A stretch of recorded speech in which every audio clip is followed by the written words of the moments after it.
As anticipated, the market spent the entire week balancing within the prior week's range, failing to find acceptance within the overhead supply, but notably also holding over local daily demand to stay within the upper half, upper third of the prior week's range. So, is the failure to find acceptance within supply a red flag for the buyers?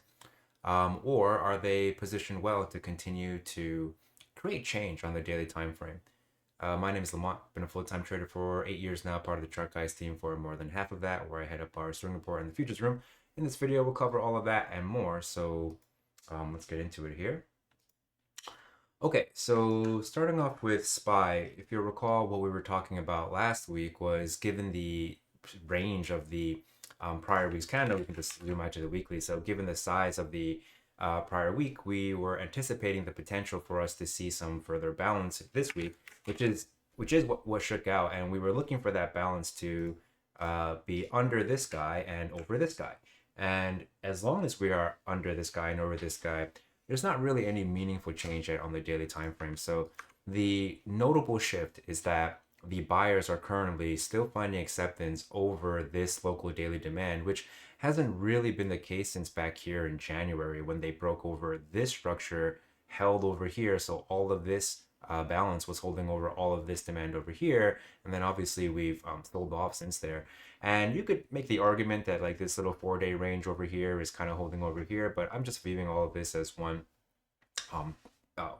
area of sideways trade, pretty much a proxy for the July 2024 high, right? Because this guy is sitting pretty much right on top of the July 2024 high, like right on it, not on top, but just on it.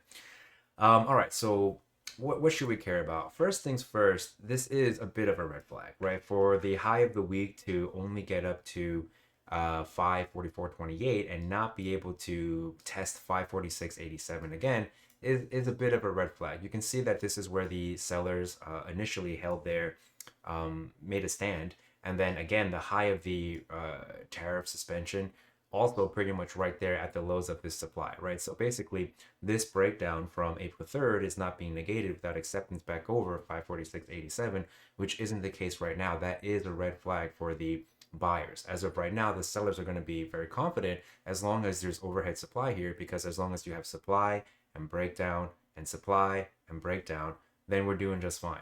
Once these buyers can hold over an area of daily demand as they are right now and take out a prior area of supply, okay, now we can say these buyers are going back on offense. Okay, so as of right now, technically sellers still doing what they have to do, playing defense. So remember, we're looking for this potential monthly higher low. Well, it's technically like a quarterly higher low to be set. And so we want to know, okay, well, is that low, is that quarterly higher low being set? The odds of that being set are going to increase if we can find acceptance over the point of control of this daily supply at 560.76, which would of course also keep these buyers positioned well for the potential to affirm the breakout over the July 2024 high back in September. So remember what we were looking out for on the way down. On the way down, we were looking out for this guy over here to potentially hold price, right? Because holding over this fellow over here would affirm all of this as demand. And so even though we traded through it, which was obviously a bit of a red flag, now you can see what the buyers are trying to get done is to find their footing again and find support off of this structure again over here. So they want to get something done like this again or like this again, which is currently what is happening right now, because although the sellers did break back below the daily no change level, so they tried to negate this breakout twice last week, they didn't find a lot of acceptance under 525.87, and this was a notable failure for these sellers to not get down to the point of control at 518.90. That's the point of control of this guy over here, which again was very reactive here and here.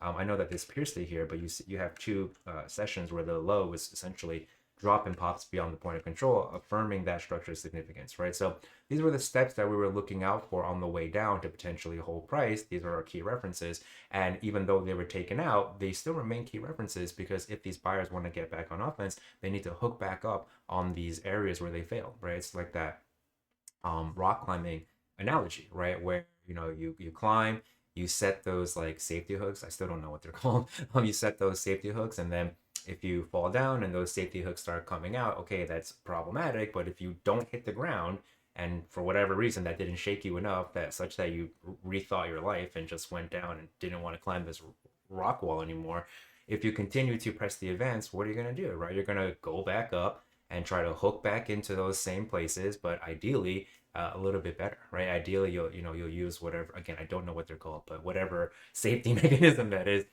make sure it's in there real good, and then sally forth, right? What else can you do? It's like an invading force, right? An invading force.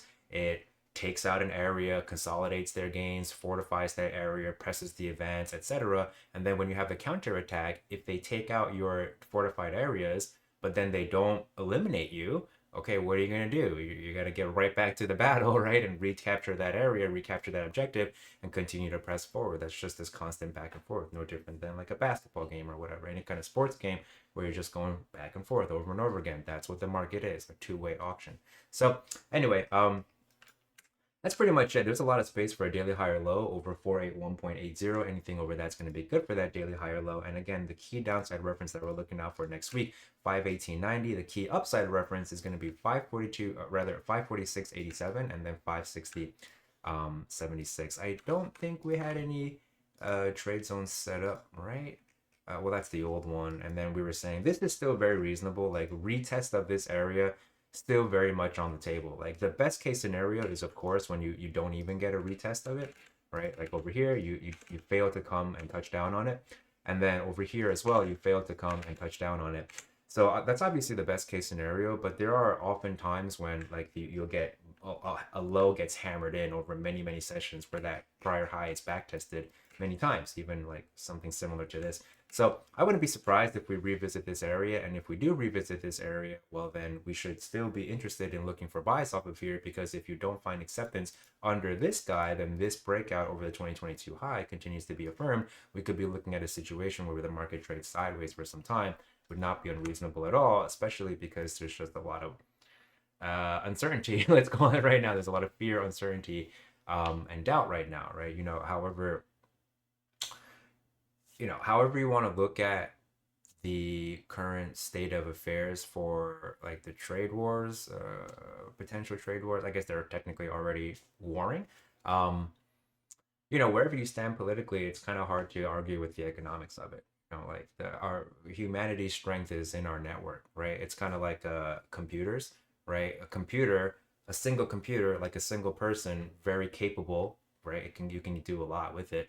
But if you hook that computer up to the internet, you can do a lot more. It's the same with people. Our strength has always been our intelligence, yes, but what we do with our intelligence and our ability to share our intelligence, network together, that's really where humanity's strength becomes exponential, So, however you want to cut it, inhibiting this flow, inhibiting our network, right? Our ability to network is historically just not good for economies. And then obviously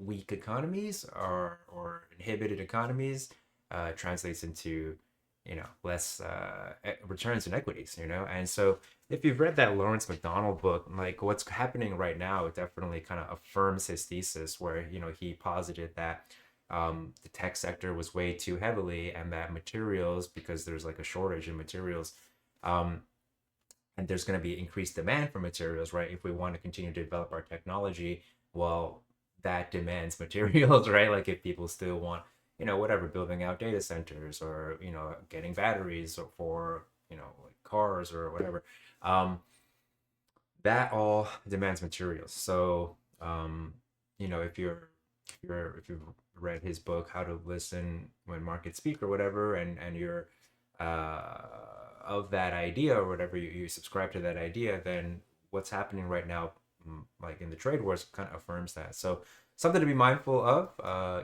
lot of talk about stagflation or whatever, which it could certainly happen. We shall see.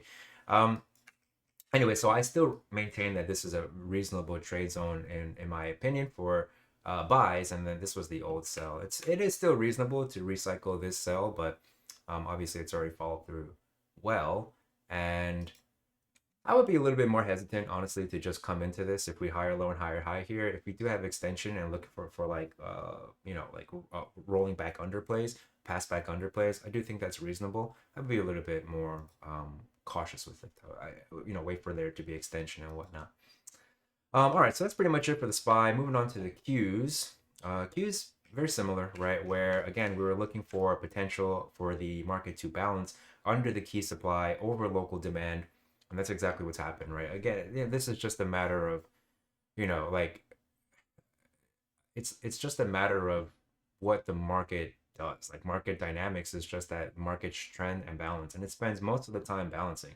So the fact that you pop back over a demand zone and then but are still under a supply zone, it would be very impressive for the buyers to just drill or to like rip right through an area of supply. So what is more likely is that you see a battle between these two areas, because this is an area that was fortified by sellers and this is an area that was fortified by buyers. And so again, spending some time between these two areas to figure out what the resolution is going to be is very, very reasonable. So again, markets can only balance and trend. So after it's trended for some while, it's going to balance. This was clearly a big old short-term trend, and so now we are balancing. Not surprising. Space for a daily higher low over 402.39. Anything over that's going to be good for a daily higher low. Next week, we've got to break over 447.75 in order to set that daily higher low at 437.76. And what we care about primarily for the upside reference is going to be 478.68, the point of control of the key daily overhead supply. And then our key downside reference is going to be 438.49. So you can see how this is the same structure, like it's the equivalent structure, right? This guy over here in the SPY, which was sitting on top of this weekly demand, it was a notable failure to come down to the point of control over here. For the Qs, this is its equivalent structure. This guy is sitting on top of weekly demand over here. It was reactive over here. It was reactive over here. And again, it's coming back into play because for the same exact concept, these buyers, if they want to start negating the change from this breakdown, they have to start hooking back up onto these reference points, right? This is obviously a very key reference point. And it's affirmed too by the local structure, right? Because over here, okay, well, what's happened? We care about, can these buyers hold over the breakout point 443.14? If they can, then this breakout on the April 9th session is continuing to be affirmed, but we don't really create any meaningful change. The buyers don't really create any meaningful change without acceptance over 457.33 and then 478.68 in order to flip this supply into demand. Okay, I don't think we had anything going on here as well. No, if we do move higher high, next week, it is reasonable to be looking for sells off of this structure here, and that's really it. Same dealio, looking for a quarterly higher low, and there was relative weakness in the Qs in that it did touch down on this 2021 high, whereas the SPY didn't do so. Okay, so that's pretty notable. And then moving on here to the RUT. So the RUT is very interesting. The RUT is still showing you relative weakness on the daily time frame, right? Because if you compare it to the Qs, compare it to the SPY, of course, it didn't really have a meaningful breakout over a local daily range like we did over here and we did over here in the ES and the NQ. So the RUT is showing you relative weakness on the daily time frame, but from session to session perspective, it's starting to show us some relative strength, which is notable, right? Because again, these are the risk on assets. So if the risk on assets are starting to see some relative strength, that would suggest that there's risk appetite is increasing. So the relative strength in the RUT would affirm the notion that the market is potentially trying to climb that wall of worry. So if that scenario is going to shake out and the market is going to climb this wall of worry, a few things should happen. Headlines, like when the headlines drop that have been perceived as very bearish before, if they don't really see a strong reaction and they don't take out prior breakout points, that will continue to increase the potential that we're looking at the climbing a wall of worry scenario, very similar to what happened back in during the first Trump presidency when there were all those tweets about like Chinese trade war stuff or whatever, and the market would react for like a few hours or whatever, but then it would get bid right back up again and it would float back up. That's like the wall of worry scenario. Same dealio with like coming off of the COVID low, lots of worries, lots of headlines about jobs or whatever. Like freaking every week there was an article about like the jobs numbers or whatever, and so and inflation coming out of the COVID low, and yet the market just continued to grind higher. Obviously, that was You know, obviously the Fed printer was going burr at that point, so that was a huge part of it. But that's the concept of climbing the wall of worry, right? We just want to see, okay, well, how is the market reacting to news that should be perceived bearish, and also, is it taking out key breakout points, right? This is really the key. Is it creating? Are the sellers creating change to the downside? If not, and bad news keeps dropping, then we're looking at that climbing the wall of worry scenario. Um, Anyway, so this is notable to me, right? You can see how these four sessions compared to these four sessions, the RTY buyers held on much better. And that's notable, especially considering that these are very notable rejections. Particularly this one is a very notable rejection from this 2020 structure over here. That's this guy. Let me kill these. That's this guy over here, which is what made these lows in this balance area over here. And then if we come back into more recent history, it's where we made all those plays last year in the rut, looking for some relative strength to potentially rotate into the small caps if we were going to start getting a rate cut environment, which obviously didn't shake out, but is what it is. So anyway, this is notable, right? That the sellers rejected from this key structure, but then didn't really see that much acceptance. I was a seller in the rut for like 3 sessions, looking for that potential rotation, looking for this rejection here to, you know, potentially come back down here, which, if you recall, was a play that I was looking for in prior weeks, which shook out without me. So just looking for that same thing, and obviously it hasn't gone so well. Those were all profitable. No, the last session was not profitable. The week was good, but, you know, again, it's not doing what you would expect the market to do when you're looking at this balance with such a clear reference, right? This is such a clear reference. This is such a clear reference over here. If not acceptance over this guy, we should come rotate down to here, right? And so as of right now, the buyers are doing a really good job of preventing that. They should be looking for further daily rotation as long as you're under here. So this is very notable to me. And this daily higher low has already been set here at 182.56. So if next week these buyers can find acceptance over 190.43 and more importantly 195.49, again, this would be a very notable shift, right? They would be the first ones then to flip, if they can, to flip this fella into demand. So if that happens and we continue to see some relative strength in the rut, that would be notable. You know, I think equities will probably see some relief if the rut continues to show some relative strength here. Okay, so that's pretty much it. I don't think we have anything going on here for trade. I do think that's still reasonable. Or is it this? That one's already passed. I do think that's still reasonable. Just playing off of local supply, and you can be doing the opposite as well, right?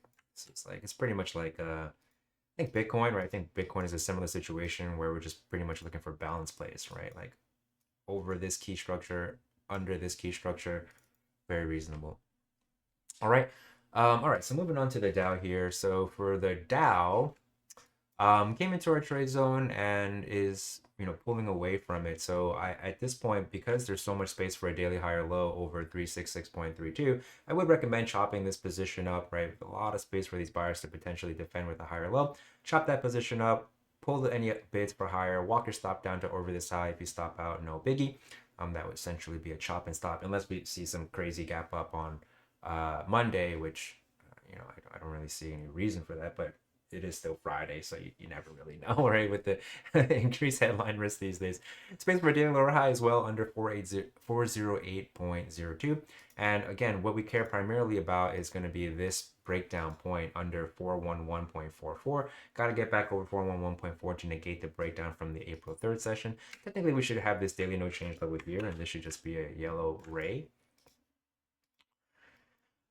Because this breakout's being affirmed as long as you're holding over 396.65. So in that regard, the Dow is actually showing you a lot of relative weakness, right? The sellers in the Dow have the most acceptance under 396.65 with the entire session on Thursday, you know, finding acceptance under it. Again, that did not happen in the SPY.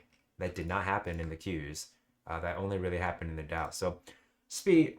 Mindful of that, I guess, if you're a buyer in the Dow, if we do enter a stagflation environment, then, you know, material should do better. I guess industrial should be durable.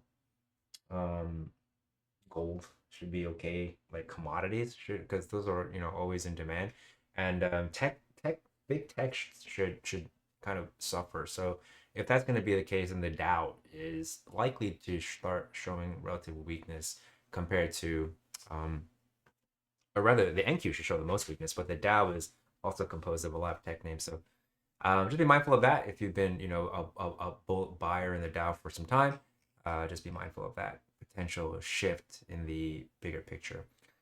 All right, so that's pretty much it. We care for the downside reference. We still are watching just this guy over here, which is the 2021 high.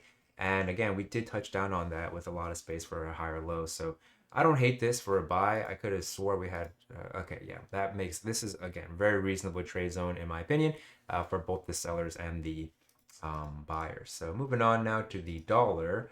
And the dollar this is honestly super notable. I think there was some news on the other day where I think like China's I don't know what they call it. It's like Swift. It's their version of Swift. I think processed more transactions than Swift did for the first time ever.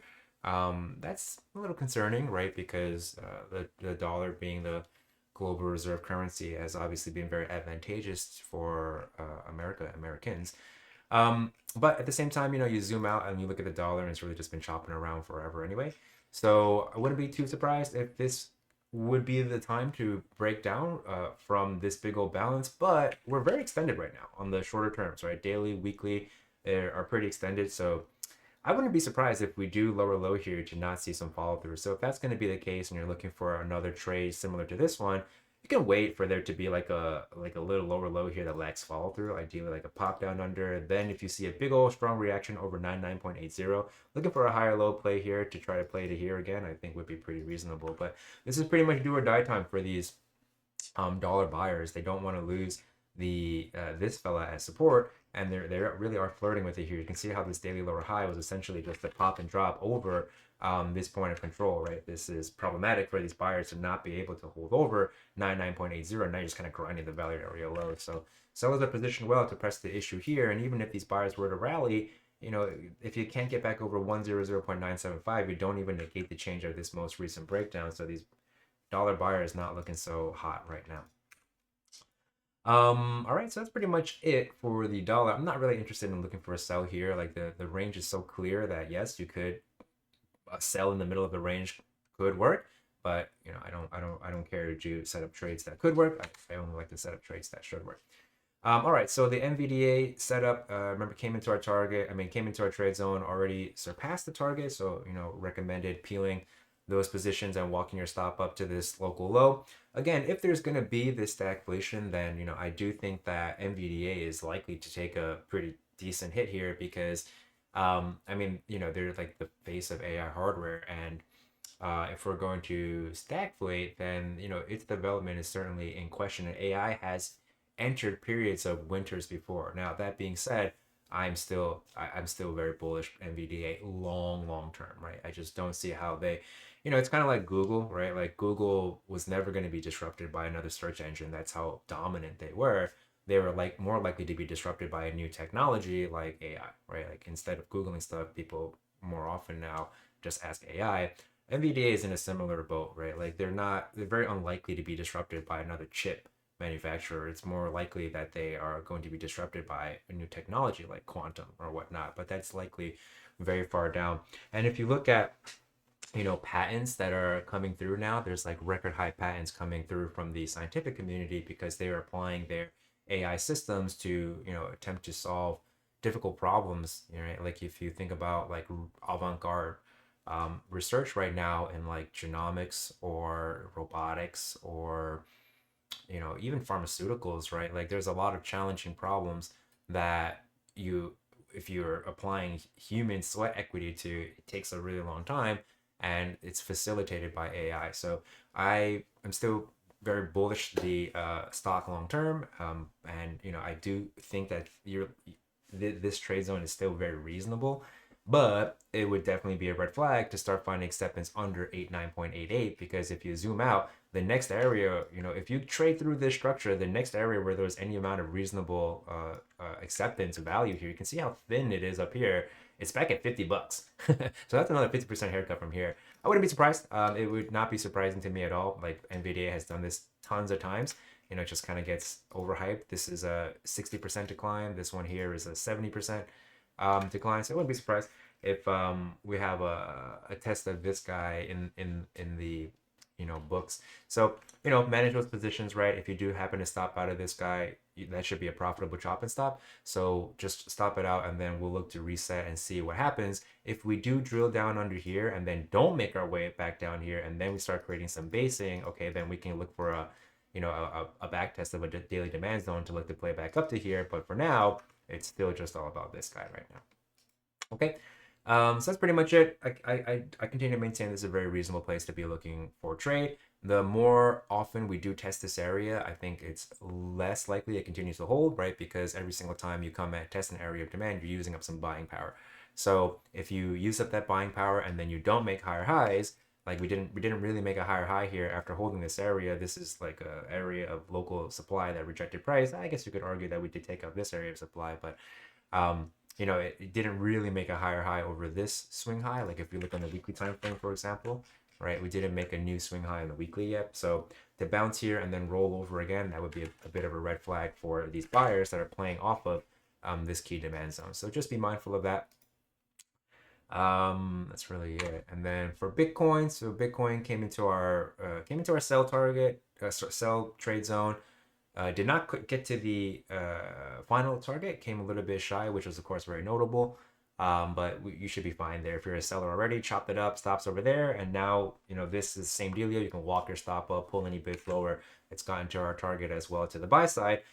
So again, this is just what the market does, right? The market balances and trends. That's it. So right now it's balancing, and if it's balancing, then you just want to look up, or rather determine where the two key structures are that's containing all of this balance. And so of course it's this guy as our demand zone, this is our supply zone, and as long as there is no acceptance over our supply zone, no acceptance under our demand zone, we should be looking for a responsive trade between those two structures. So that's why we have these trade zones set up as such. And at this point now, if you use this trade zone for the buy, you should be chopping it up, pull any bits lower, throw your stop over here. If he stops you out, that's fine. It'll be a profitable stop, and we'll look to reassess the situation.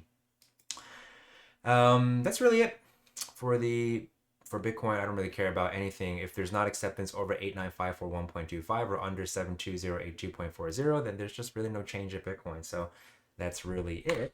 And then for Ethereum, I still maintain this is a very reasonable trade zone, right? We're back in this structure over here. As long as we're finding acceptance in here, these sellers should be trying to make their way back down to where all this value was established over here. Yeah, technically you already did come and just kind of missed touching down on it just ever so slightly, but this is all overhead supply as well now. So if these buyers do make their way up here, they're probably looking for like a weekly lower high play essentially here, or a weekly higher high that doesn't see follow through because there's all this supply over here. I would not be surprised by that, and so I still maintain that this is a very reasonable trade zone for Ethereum, and essentially you'd be looking for a potential monthly lower high with an inability to get back over here. That's pretty much it, just a rejection from the prior low for potential monthly lower high. All right, and then finally for URA, so URA testing the trade zone for the sell. And you can see exactly what we're talking about all the time, where the sellers are taking a stand where you would expect them to, right? Because this is a major point of control. 23.13 is the point of control of this guy over here, which is sitting on top of all of this demand. It was affirmed over here. Its significance was affirmed over here and over here, and then again over here, and now even right now. Multiple pop and drops over that key structure. So still a very reasonable trade zone in my opinion. Looking for a potential weekly lower high under 25.78. It's pretty similar to Ethereum, honestly, right? Where Ethereum is also in this big old EQ over here. And not really finding acceptance within this big old area of supply would be notable, right? And that's would not be surprising at all. If you don't find acceptance within this big old supply, then these sellers should be trying to make their way down to this guy, which has been supportive of all of this chop. So again, it's very similar to like Bitcoin as well. It's just looking for a responsive trade. So that's it. That is it for trade review. A few things stuck out to me last week. I fumbled a pair trade on Thursday. I fumbled the pair trade on Thursday, so I don't really know how much more we can talk about that or how much we need to talk about that. It's the same old thing. I just kind of got myopic again. It's funny because I talked about the buy on Thursday, but I lost sight of it hitting the sell because that was what was presented in front of me. But yeah, I guess like that they're not, I don't know, for me not really a big key idea. For me the biggest thing, like that was my biggest error this week, but for me the biggest thing that stands out to me last week is just affirmation of what we've been talking about already. It's been kind of a tricky market for like shorter term swing trades, like a few days to a few weeks swing trading. There's just been a lot of back and forth in the market ever since it started chopping around. So what's standing out to me is that just playing to targets, at least for the day time frame stuff, just playing to targets and not looking to get any home runs here has been very advantageous. Just playing to the targets and then being done with the session. And so I would say that that's really what stood out the most to me. And on Friday, I actually didn't do that, or at least I was playing for a further target, and that was actually not a mistake per se, but it did lead to the day being red because on Thursday, it was on Thursday, not Friday. On Thursday, I did have two stop outs before a successful trade, and those two stop outs were bigger. Mondays and Wednesdays trades, those were fine, but anyway, I can just walk you through it. So for the Monday sell, I only had a few minutes. Like I had an appointment, so I had to get something done either early or just do nothing at all. So I just say, hey, I'm okay with no activity at all. I only have a little bit of time, so I just say, okay, well, I was originally looking for a pass back over the open play, looking to play to the ONH because we had a gap up open. Let's see here. Yeah, we had a gap up open here, but there was too much risk relative to. I'll just show you like for the ES and the NQ here. What? Facial massager. Um, let's see here, on Monday, that was here. So on Monday we drilled down like this, and the overnight high was somewhere above here, but we had already moved so low that buying a move back over the open would not have been good R to try to play to the ONH. So I just boop right away veto that because again I know I don't have time, so I don't want to. Yeah, I just need to trade whatever's in front of me, and then if it doesn't stick, then whatever, just move on. So instead of going for the buy, I was thinking, okay, well, if it's too much risk to go for the buy, then I guess I'll play for gap fill, right? But if I'm going to play for gap fill, then I would prefer to be playing in the relatively weak name. And the rut, I'm sure you've noticed by now, based on all these reviews, in the last few weeks, I've really been focusing on sells in the rut. And this week, even though you did have some relative strength coming in from a session to session perspective, the sells were still pretty forgiving. So I just ended up selling the rut on the pass back under, pass back under the open, I think, right? Yeah, so the rut on the pass back under the open. So we moved over the open, sold it, and I was just looking to come back down to the lows of this consolidation zone over here. So this guy over here, and then looking to play to the breakout from the prior session. So that was all that was. I don't really care to spend that much time on it, honestly. I was just looking up, whatever. It is what it is. It was just a sell, looking for the gap fill, and that worked out quite well because it was pretty much a straight shot down to the gap fill. Gap fill was down to here, and then you'll notice that. Hang on a second here. I think this is worth mentioning that the initial balance is right off of the gap fill, so this is exactly what I'm talking about regarding playing to targets, right? Like I know that there was obviously more follow through, a little bit more follow through in later on in the session, but to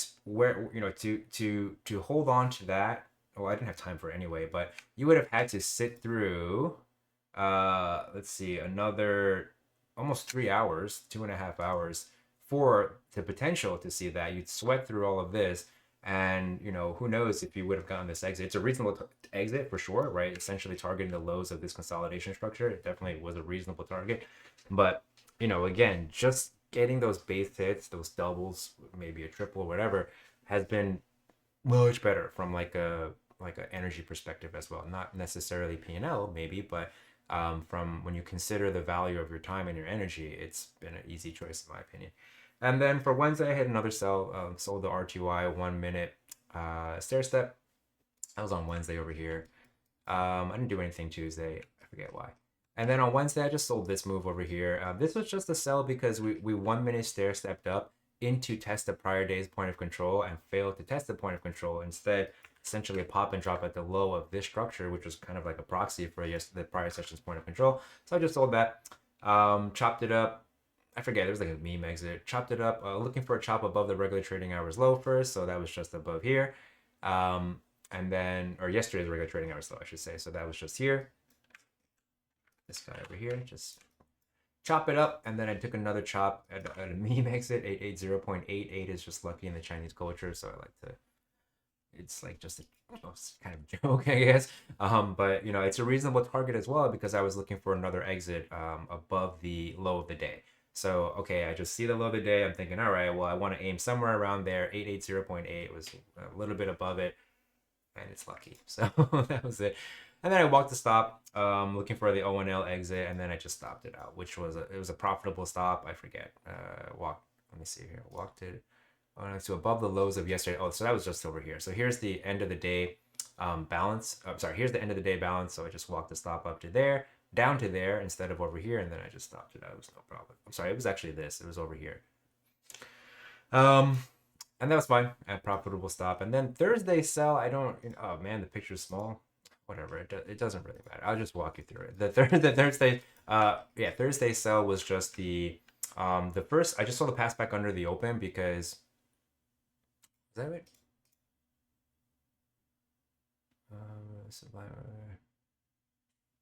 Let's see. So the second pass back under the YPOC. Okay, so it was here. So I sold the second pass back under the yesterday's point of control, which was here, stopped it out, and then made another attempt, I believe. Yeah, made another attempt at the same exact play, I think over here. Stopped it out again, so those were the two stops.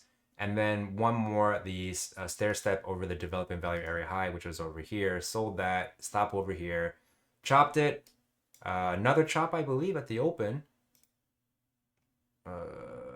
Chopped it, and then looking for more about 877.6, the prior high. So that's this guy. So chop at the diva, I think, or the Deepak, chop over here, and then I stopped out the rest later.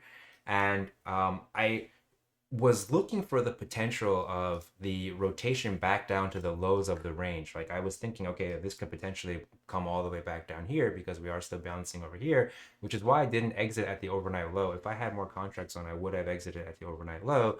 And again, that kind of affirms this idea of just like playing to those short targets right now.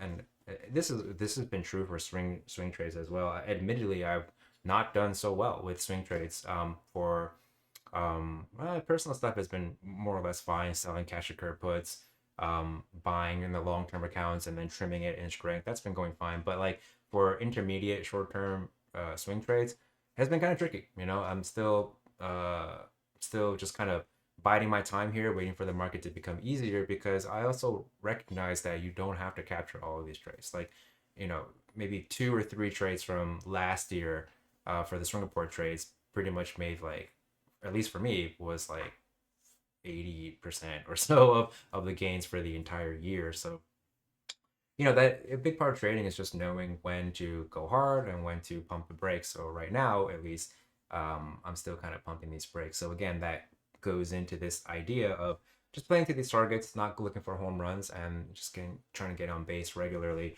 And that's really it. So if you are interested in trading alongside a group of full-time traders, we hang out in the futures room every day. We have fun, support each other, and share our insights.